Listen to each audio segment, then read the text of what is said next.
అసలు ఈ జ్యోతిష్యం అనేది ఎంతవరకు ఒక కీలక పాత్ర పోషిస్తుంది ప్రతి మనిషికి కూడా? జ్యోతిష్యం నమ్మాలా వద్దా అనేది పక్కన పెడితే సర్వం సంకనాగిపోయినా ఎవడు పట్టించుకోడు. కానీ వినాయక చవితి ముందు రోజు మాత్రం నిద్రలేస్తారు వీళ్ళందరూ. కొన్ని లక్షల మంది రోజు మందు తాగి సిగరెట్ తాగి వస్తుంటే ఎవరికే ఉండదు. కానీ ఖచ్చితంగా దీవాళి ముందు రోజు మనం కాల్చే క్రాకర్స్కి మాత్రమే వీళ్ళు విజృంభిస్తారు. బ్యూటీ పార్లర్కి పోయినప్పుడు ఈ మంగళసూత్రాన్ని తీసి అట్లా పక్కకు పెడతారు. ఈ జ్యోతిష్యం గురించి విమర్శించే వాళ్ళ సంఖ్య ఎందుకు ఎక్కువైంది అంటే, అసలు హిందూ మతానికి థ్రెట్ ఎవరితోనుంది? హిందువులతోనే ఉంది. శుభమా అంటూ పెళ్లి చేసుకుంటే విడిపోమని చెప్తున్నాడు వేణుస్వామి అంటే దాన్ని శుభమా అని చెప్పరు నాయన. శాస్త్రాలు కానీ దైవత్వం కానీ తగ్గేదే లేదు, ముందుకెళ్తానే ఉంది. జాతకంలో ఈ దశలను బట్టే గానీ మనం తీసుకుంటున్న ఆహార అలవాట్లను బట్టి కాదంటారా? ఏం తినని వాళ్లకు కూడా క్యాన్సర్స్ వస్తాయి. అంతెందుకు, కరోనాలో మంచి మంచోడు చచ్చిపోయారు, తాగుబోతులు ఎవరు తావాలా? అవును అవును. దేవుడు అనేవాడు నీ జాతకాన్ని రాసిండు, నీ తలరాత రాయలే. ఈ మధ్య కాలంలో దశమహావిద్యల అమ్మవార్ల గురించి చాలా ఎక్కువగా వింటున్నాం. ఎవరు అసలు ఈ దశమహావిద్యలు, ఎందుకు ఆరాధించొద్దు అందరూ? సో దశమహావిద్యలు అనేవి ఇవాళ కొత్తవి కావు.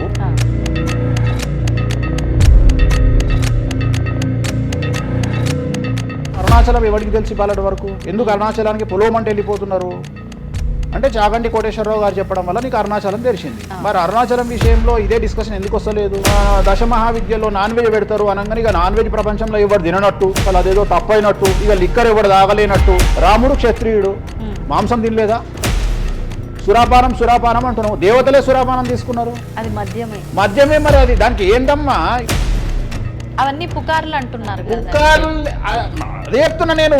సురాపానము నథింగ్ బట్ సారా, ఇప్పసారా. గూగుల్లో కానీ, చాట్ జీపీటీలో కానీ, జెమినీలో కానీ వామాచారం అంటే ఏందో ఓపెన్ చేయండి, దశమహావిద్యలు అంటే ఏందో ఓపెన్ చేయండి.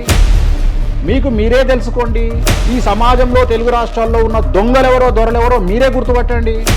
ఎవరు అబద్ధాలు చెప్తున్నారో అనే విషయాన్ని తెలుసుకోండి. వేణుస్వామి దొంగ అయితే వేణుస్వామి దగ్గరికి రాకండి.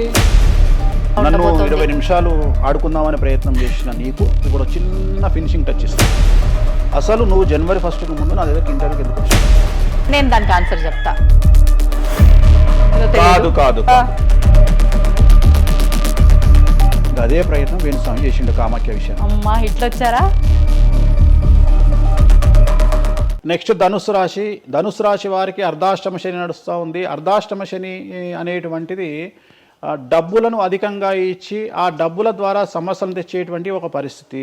అంటే డబ్బులు లేకపోతేనే సమస్యలు అంటారా? డబ్బులు ఉంటే కూడా సమస్యలు. డబ్బులు ఉన్నప్పుడు వాటిని మనం ఖర్చు చేసే విధానంలో సమస్యలు, వాటిని మనం ఎలా సమాజంలో ఖర్చు పెట్టబోతున్నామనే సమస్యలు ఏర్పడేటువంటి అవకాశం ఉంది. కాబట్టి మీరు ఇన్వెస్ట్మెంట్ చేయడంలో కానీ, అప్పులు ఇవ్వడంలో కానీ, ఎవరికైనా అప్పులు ఇవ్వడంలో కానీ, చిట్టీలు వేయడంలో కానీ, సహాయం చేయబోయేటప్పుడు కానీ జాగ్రత్తలు తీసుకోండి. ఎటువంటి పరిస్థితుల్లోనూ డబ్బులు ఎవరికి ఇవ్వవద్దు. సో ధనుస్సు రాశి వారికి డబ్బు పరంగా సమస్యలు ఏర్పడే అవకాశం ఉంది. రాక డబ్బులు వచ్చినాయి కాబట్టి తీసుకెళ్ళి వేరే వాళ్ళకి ఇచ్చి మోసపోయే అవకాశాలు కనిపిస్తూ ఉన్నాయి. ఈ ఒక్క విషయంలో ధనుస్సు రాశి వాళ్ళు జాగ్రత్తలు తీసుకుంటే విద్యార్థులకు, ఉద్యోగస్తులకు, కళాకారులకు, క్రీడాకారులకు, రాజకీయ నాయకులకు, స్త్రీలకు, వ్యాపారస్తులకు, రైతులకు, అన్ని రంగాల వారికి ఈ సంవత్సరం అనుకూలంగా ఉంటుంది. ఓన్లీ మీరు చేయాల్సిన రెమెడీ నలుపు రంగు దుస్తులకు దూరంగా ఉండండి. తిరునల్లార్ శనీశ్వర ఆలయంలో ప్రత్యేకమైన శని పూజ నిర్వహించడం ద్వారా సమస్యల నుండి గట్టెక్కుతారు. నెక్స్ట్ మకర రాశి వారికి ఈ సంవత్సరం చాలా అనుకూలంగా ఉంది. ఈ సంవత్సరం అండర్లైన్ చేయాల్సిన విషయం ఏమిటంటే మకర రాశి వారికి భార్యాభర్తల మధ్యన గ్యాప్ ఏర్పడేటువంటి అవకాశం ఉంది. గొడవలు వచ్చే అవకాశం ఉంది. ఈగోస్ వల్ల కానీ వేటి వల్ల అయినా సమస్యలు వచ్చే అవకాశం ఉంది. అది కాకుండా విద్యార్థులకు అనుకూలతలు ఉంటాయి, ఉద్యోగస్తులకు అనుకూలతలు ఉంటాయి, రైతులకు 2 పంటల దిగుబడి రాబడి ఉంటుంది. అలాగే రాజకీయ నాయకులకు సమాజంలో మంచి పేరు ప్రఖ్యాతులతో పాటు పదవులు సిద్ధిస్తాయి. రైతులకు 2 పంటల దిగుబడి రాబడి ఉంటుంది. వ్యాపారస్తులకు రూపాయికి 100 రూపాయల లాభం ఉంటుంది. స్త్రీలకు కోరుకున్నటువంటి ఫలితాలు ఉంటాయి. అన్ని రంగాల వారికి అనుకూలమైన ఫలితాలు మకర రాశి వారికి ఉండబోతా ఉన్నాయి. వీరు సోమవారం నాడు శివాలయంలో రుద్రాభిషేకం నిర్వహించుకున్నట్లయితే సమస్యల నుండి గట్టెక్కుతారు.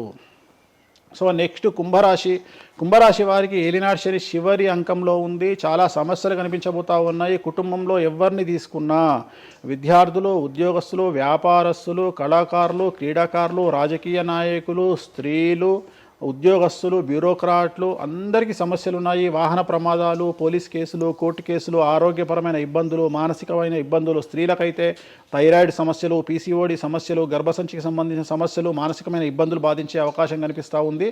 జాగ్రత్తగా ఉండండి, నలుపు రంగు దుస్తులకు దూరంగా ఉండండి, శనివార నియమాన్ని పాటించండి, సప్త శనివార వ్రతాన్ని పాటించండి. సప్త శనివార వ్రతం అంటే శనివారం నాడు శ్రీ వెంకటేశ్వర స్వామి వారికి సంబంధించినటువంటి వ్రతము. ఇది పుస్తకం మీకు మార్కెట్లో దొరుకుతుంది, తీసుకొచ్చుకొని 7 వారాల పాటు 7 శనివారాల పాటు చేయండి, సమస్యల నుండి గట్టెక్కుతారు.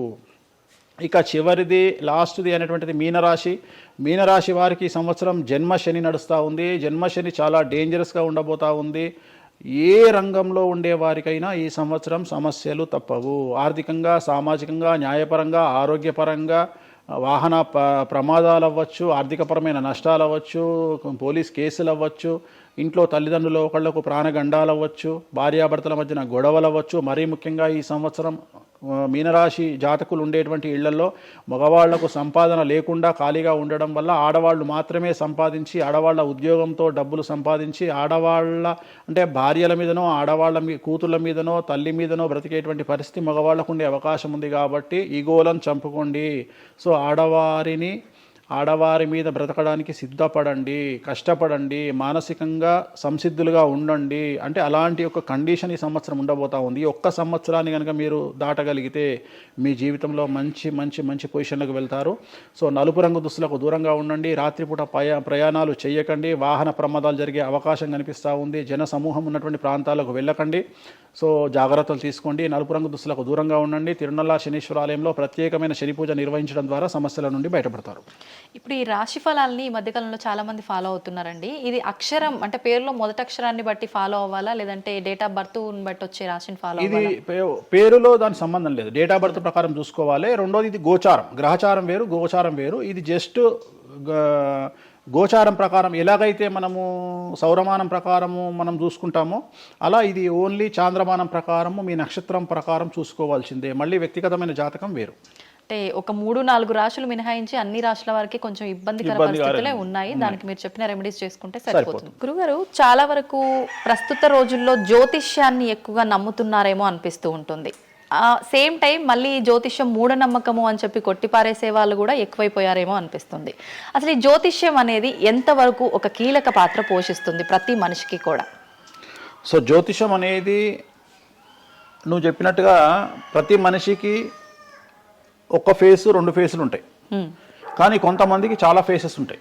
ఉదాహరణ వేణుస్వామికి 2 ఫేసులు ఉండొచ్చు, అంటే సామాజికంగా ఒకటి, ప్రైవేట్గా ఒకటి. కానీ సమాజంలో ప్రస్తుతము తెలుగు రాష్ట్రాల్లో ఒక మనిషికి 5 ముఖాలు ఉన్నాయి.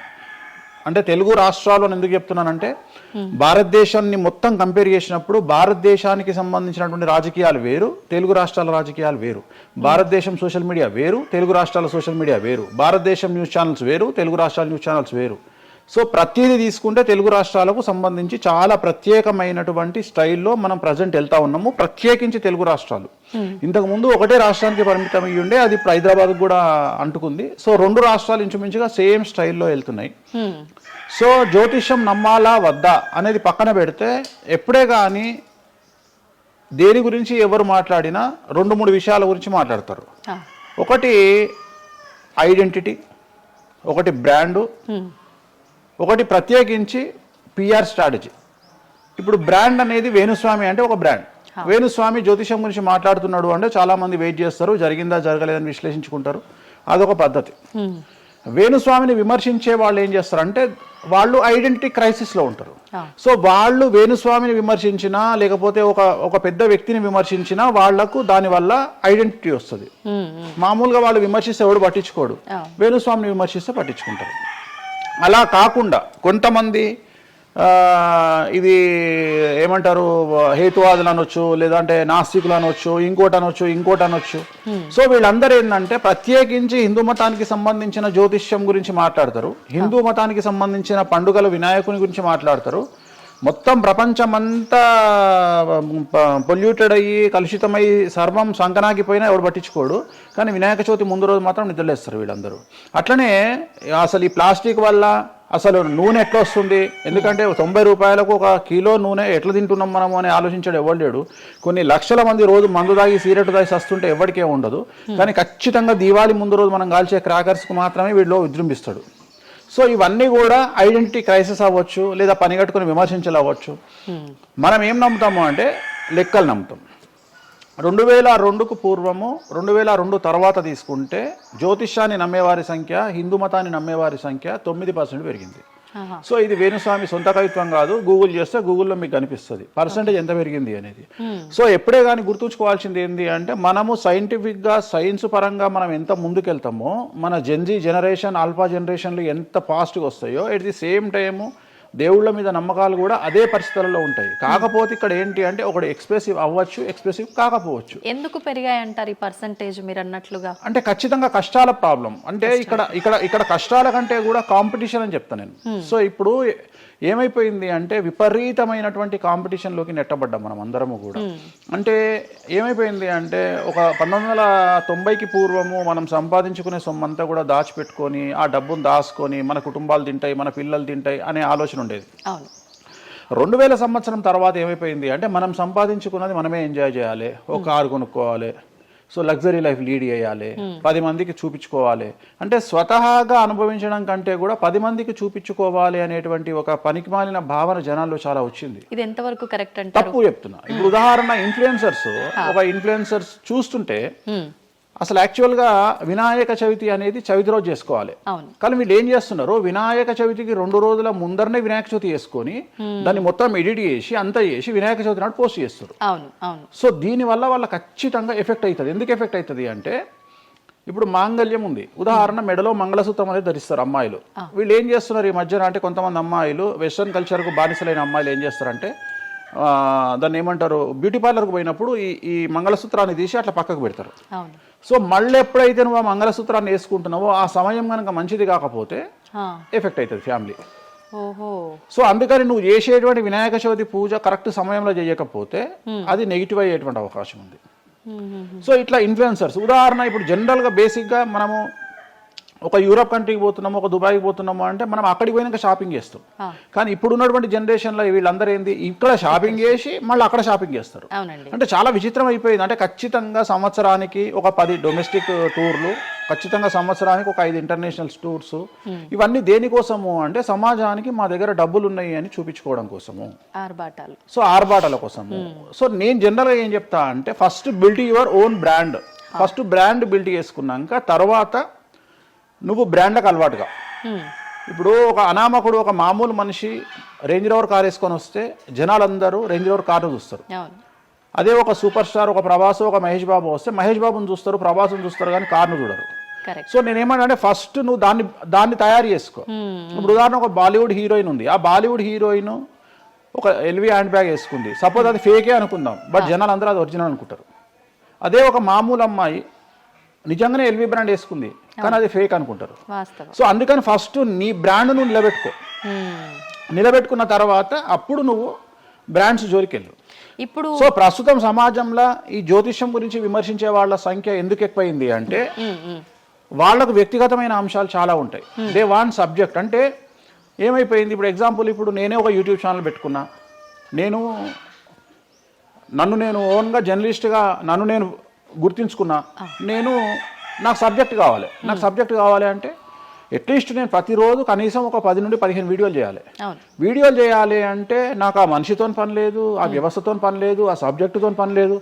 నేను రాకెట్ గురించి నేనే మాట్లాడతా, జ్యోతిష్యం గురించి నేనే మాట్లాడతా, రైతు గురించి నేనే మాట్లాడతా, పిడకల గురించి నేనే మాట్లాడతా. అంటే లాస్ట్కు నాకు కావాల్సింది ఏంది అంటే నాకు వ్యూవర్స్ కావాలి. అట్లీస్ట్ నేను పెట్టే సబ్జెక్టుకు నాకు తెలియకున్నా సరే దాని గురించి కంటి చూపు గురించి నేనే మాట్లాడతా, క్యాన్సర్ గురించి నేనే మాట్లాడతా, ఎయిడ్స్ గురించి నేనే మాట్లాడతా. అంటే కాదేది విమర్శకు అనర్హం. అంటే నీకు సబ్జెక్టు తెలుసా తెలియదా అంటే ఇంగితం ఉండేవాడు కంట్రోల్ చేసుకో. ఇప్పుడు నాకు సిగ్గు శరము ఇంగితం ఉంది. నేను ఇప్పుడు ఆ కెమెరామెన్ తీసేటువంటి కెమెరాకు సంబంధించి ఆయన ఎట్లా పెట్టాలి ఫోకస్, ఆయన లెన్స్ ఎంత అడ్జస్ట్ చేసుకుంటాడు ఏంది అనేది నాకు సంబంధం లేని వ్యవహారం. కానీ నేను అసలు దానిలోకి వెళ్ళను. కానీ అదే విశ్లేషకుల పేరుతో ఉండేటువంటి యూట్యూబ్ ఛానల్స్ అవ్వచ్చు, ఇంకొకళ్ళు అవ్వచ్చు, వాళ్ళు ఏం చేస్తారు, దాన్ని కూడా వాళ్ళే జస్టిఫికేషన్ చేస్తారు. అంటే దాన్ని కూడా నువ్వు కెమెరా ఎట్లా పెట్టాలనో కెమెరామెన్కి వీళ్ళు నేర్పిస్తారు, వీళ్ళే డిస్కషన్. ఎందుకు అంటే వాళ్ళకి ఏదో ఒక 10,000 వ్యూవర్షిప్ పోతే ఇట్లా ఓవరాల్గా తీసుకుంటే నెలకి ఇంత వెళ్తుంది పైసలు. సో దీని మీద బ్రతికే వాళ్ళు, సో వాళ్ళు ఏం చేస్తారు, వాళ్ళు విమర్శలు చేస్తారు. సో అట్లనే హేతువాదుల ముసుగులో ఉండేవాళ్ళు విమర్శలు చేస్తారు. అన్నిటికంటే ప్రాబ్లం ఏమైపోయింది అంటే, పొద్దున్న లేస్తే హిందూ మతం బాగుండాలి, హిందూ మతం బాగుండాలి అంటే అసలు హిందూ మతానికి థ్రెట్ ఎవరితోనుంది? హిందువులతోనే ఉంది. ముస్లిమ్స్తో లేదు, క్రిస్టియన్స్తో లేదు. ఎందుకంటే వేరే వాళ్ళు మన జోలికి రావట్లా. ఎంతసేపు కప్పల భాగవతం లాగా మన జీవితంలో ఎలుకల భాగవతం లాగా ఒక ఎలుక ఇంకో ఎలుకని కిందికి గుంజుతుంది, ఒక కప్ప ఇంకో కప్పని కిందికి లాగుతుంది. అట్లనే హిందువులలో వేణుస్వామి ఆస్ట్రాలజికల్ ప్రిడిక్షన్స్ లో మంచిగా ఉన్నాడు అంటే, వేణుస్వామి చెప్పింది ఏదైనా జరిగినప్పుడు వేయడానికి ఎవరికి మనసు రాదు, కానీ వేణుస్వామిని విమర్శించడానికి పొలోమంటే అందరూ వచ్చేస్తారు. అంటే మరి నేను హిందువునే కదా, నన్ను కిందికి లాగేవాడు హిందువే కదా, మరి ఇక్కడ హిందూ మతం ఏమవుతుంది? ఇప్పుడు సమాజంలో నేను అబ్జర్వ్ చేస్తున్నా, గత కొన్ని రోజుల నుండి, ఒక 6 నెలల నుండి, సంవత్సరం నుండి Telugu media in the sense నేను లోకల్ సోషల్ మీడియాలో హిందూ మతాల పేరు మీద కొత్త వర్షన్ వచ్చింది. ఏంటి అంటే, హిందూ ఆచార వ్యవహారాలను విమర్శించడము చాలా కామెడీ అయిపోయింది. ఒక ఆయన ఈ మధ్యలో ఇంటర్వ్యూ చూసిన నేను, అసలు దుర్గమాల లేదంటాడు ఆయన. నేను షాక్ అయినా, నేను ఇనుంటావు నువ్వు కూడా. నాకు ఆశ్చర్యం అనిపించింది. దుర్గమాల లేదు అంటే అమ్మవారి మాల, జనరల్ గా భవానీ మాల కరెక్ట్ వర్డ్, భవానీ మాల లేనే లేదు, అసలు చరిత్రలో లేదు అంటాడు. అంటే సమాజము ఏదో విధంగా భక్తి మార్గం వైపు వెళ్తుంది అంటే నువ్వు సంతోషంగా ఫీల్ అవ్వాలి, కానీ దాన్ని కూడా విమర్శించేవాడు.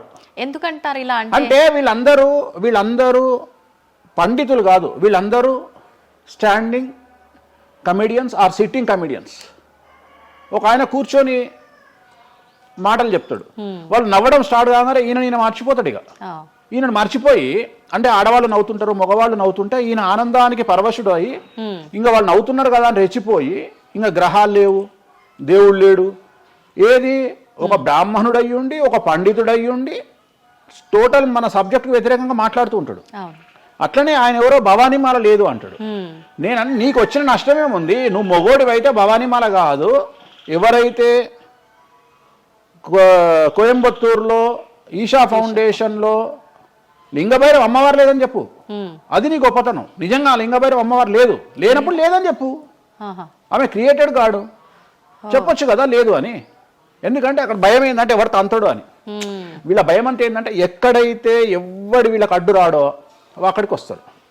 వీళ్ళకి ఒరిజినల్ సబ్జెక్ట్ మాట్లాడే దమ్ము లేదు. సో ఇదంతా ఎంత చేసినా నేను అల్టిమేట్గా చెప్పేది ఏంటంటే, జ్యోతిష్యానికి వ్యక్తిగతంగా నా దగ్గరకు వచ్చేవాళ్ళు నాకు జనాలకు చెప్పారుగా. ఇప్పుడు నేను ఒక మాట చెప్తా, ఇప్పుడు సీక్రెట్ మెయింటైన్ చేయాలనుకుంటారు ప్రతి ఒక్కరు, ప్రైవసీ మెయింటైన్ చేయాలనుకుంటారు. మామూలుగా హాస్పిటల్కి పోతేనే ఇవాళ ప్రైవసీ మెయింటైన్ చేయాలనుకుంటున్నారు. అది అట్లీస్ట్ తలకాయనొప్పికి పోయినా వాళ్ళు దే వాంట్ ప్రైవసీ. అంటే కారు డైరెక్ట్గా B1కి వెళ్ళిపోతుంది, పైకి వెళ్ళిపోతారు, డాక్టర్ని కలుస్తారు, వస్తారు. అట్లాంటిది వేణుస్వామి దగ్గరకు వచ్చి నేను ఎందుకు చెప్పాలనుకుంటున్నా, లేదంటే నేను ప్రజలకి చెప్పాలనుకుంటున్నా అనుకోరు కదా. ఎవరో ఒకళ్ళు వేణుస్వామి దగ్గరికి వెళ్ళినప్పుడు, కొన్నిసార్లు కొన్ని వీడియోలు తీసినప్పుడు 100 మందిలో ఒక వీడియో తీసినప్పుడు ఆ వీడియో పోస్ట్ చేస్తాము, దానివల్ల నా దగ్గరకు వచ్చినట్టు తెలుస్తుంది. కానీ 99% నా దగ్గరకు వచ్చినట్టు తెలియదు. నా దగ్గరికే కాదు, జ్యోతిషం అనేది ఎక్స్ట్రీమ్గా జనాల్లోకి వెళ్తున్నది. ఎట్ ది సేమ్ టైం భక్తి అనేది జనాల్లోకి వెళ్తున్నది. దాన్ని భయం అంటమా భక్తి అంటమా పక్కన పెడితే, ఈరోజు జనాలు ముక్కోటి కానీ ఇతరత్ర పండుగలు కానీ జనవరి 1 కానీ జనాలు విపరీతంగా దేవాలయాల్లో ఉంటున్నారు అంటే, జనాలకు దేవుడి మీద కానీ శాస్త్రాల మీద కానీ వచ్చినటువంటి నమ్మకము. ఈ నమ్మకాన్ని ఎవరో ఒకళ్ళు వచ్చి టీవీలో కూర్చొని చెప్పినంత మాత్రాన పోదు. సో ఇది జనాల్లోకి విపరీతంగా వెళ్తానే ఉంటుంది. జనాలు ఎప్పుడే కానీ ఎంత వెస్టర్న్ కల్చర్కి వెళ్ళినా నమ్మకము అనేది ఒకటి ఉంటుంది. మనల్ని నమ్మించేది, మనల్ని బ్రతికించేది నమ్మకము. ఈ నమ్మకం లేకపోతే మనకు జీవితం లేదు. సో ఈ జ్యోతిష్యము అనేది అంధకార బంధురంలో ఉండేటువంటి ఒక వ్యక్తిని బయటకు తీసుకురావడానికి, జరగబోయే నష్టాన్ని చెప్పడానికి మాత్రమే పనికి వచ్చేటువంటి శాస్త్రము. అంతేగాని నువ్వు 50 ఏళ్లకు నరుకుతావు, 40 ఏళ్లకు కారు కొంటావు, ఈ సొల్లు పురాణం చెప్పాల్సిన పని లేదు. జరగబోయేటువంటి నష్టాన్ని గనక చెప్పగలిగితే జ్యోతిష్యము దాన్ని సరి చేసుకోవడంతో పాటు మానసికంగా స్ట్రాంగ్ అవ్వడానికి ఆ వ్యక్తికి చాలా చాలా చాలా ఉపయోగం ఉపయోగపడుతుంది. భార్యాభర్తలు తన్నుకొని చస్తారు, విడిపోతారు అని చెప్పడంలో ఉద్దేశము మీరు విడిపోండి అని కాదు. భార్యాభర్తల్లో అట్లీస్ట్ జనరేషన్ ను బట్టి ఈ రోజు భర్త అనేవాడు కాంప్రమైజ్ అయ్యి భార్య తిట్టినా పడి ఉంటాడు అని ఇక్కడ ఉద్దేశము. అంటే ఒకప్పుడు భార్యకు భర్తకు పెళ్లికి కనీసం 10 సంవత్సరాల గ్యాప్ ఉండేది. ఎందుకు అంటే భార్య అనే అమ్మాయి చిన్నపిల్లగా ఉంటే భర్త అనేవాడు ఒక కూతుర్ని చూసుకుంటాడు అనే ఉద్దేశంతో ఆ పెళ్లిళ్ళు చేసేవాళ్ళు. ఇవాళ ఏం చేస్తున్నారు, ఇద్దరికి 6 నెలలు తేడా ఉండదు. సో ఇద్దరు టెంపర్మెంట్ లో వెళ్తారు, ఇద్దరు గొడవలు పడతారు. సో ఈ కండిషన్ లో వాళ్ళిద్దరు విడిపోయేటువంటి తత్వం వైపు వెళ్తారు. కాబట్టి మొదలే మీ జాతకాలు బాగాలేవు, మీకు విడిపోయే అవకాశం ఉంది అంటే మిమ్మల్ని విడిపోమని చెప్పడం కాదు. ఇక్కడ మీరు జాగ్రత్తగా ఉండండి, కాంప్రమైజ్ కండి, ఈగోస్ పక్కన పెట్టండి, మీ పొసెసివ్నెస్ను పక్కన పెట్టండి. సో ఆర్థికపరమైనటువంటి అంశాల్లో క్యాలిక్యులేటెడ్గా ఉండండి, తన్నుకొని చావకండి, విడిపోకండి అని మొదలే వాళ్ళని హెచ్చరించడం అనేటువంటిది దీంట్లో భాగము. కానీ ఇవాళ ఏమంటున్నారు, శుభమా అంటూ పెళ్లి చేసుకుంటే విడిపోమని చెప్తున్నాడు వేణుస్వామి అంటే దాన్ని శుభమా అని చెప్పరు నాయన. ప్రతి ఒక్కళ్ళకి అదే చెప్తున్నారు. ఆ మాతకు వస్తే మీరు పొద్దున్న లేస్తే 100 పెళ్లిలలో 80 పెళ్లిళ్ళు డివోర్స్ అవుతున్నాయి. మరి దీని మీద మీరే కదా డిబేట్ పెడతారు. సో ఇదంతా ఏంటంటే ఒక వ్యక్తిని విమర్శించాలనుకున్నప్పుడు వాళ్ళు ఏదైనా తీసుకురావచ్చు. దాన్ని రామ అంటే దాన్ని చిన్న పదాలు మారిస్తే ఆ రామ అనేది ఒక బ్యాడ్ వర్డ్ అవుతుంది. సో దాన్ని ఎట్లంటే అట్లా చేసుకొని పోవచ్చు. కానీ ప్రస్తుతం దేశ కాలమాన పరిస్థితులలో జ్యోతిష్యం కానీ శాస్త్రాలు కానీ దైవత్వం కానీ తగ్గేదే లేదు, ముందుకెళ్తానే ఉంది. ఇప్పుడు ఒక మనిషి జననం దగ్గర నుంచి చనిపోయే వరకు జాతకం అనేది కొన్ని సందర్భాల్లో మాత్రమే చూడాలి అని చెప్పి ఒకప్పటి కాలంలో చెప్పేవారట. కానీ ఇప్పుడు మాత్రం పుట్టిన దగ్గర నుంచి ఎప్పుడు ఏ చిన్న సమస్య వచ్చినా జాతకం చూపించుకోవడము, అసలు ఇది మన సాంప్రదాయంలో లేనే లేదు అంటున్నారు. ఇది ఎంతవరకు వాస్తవం?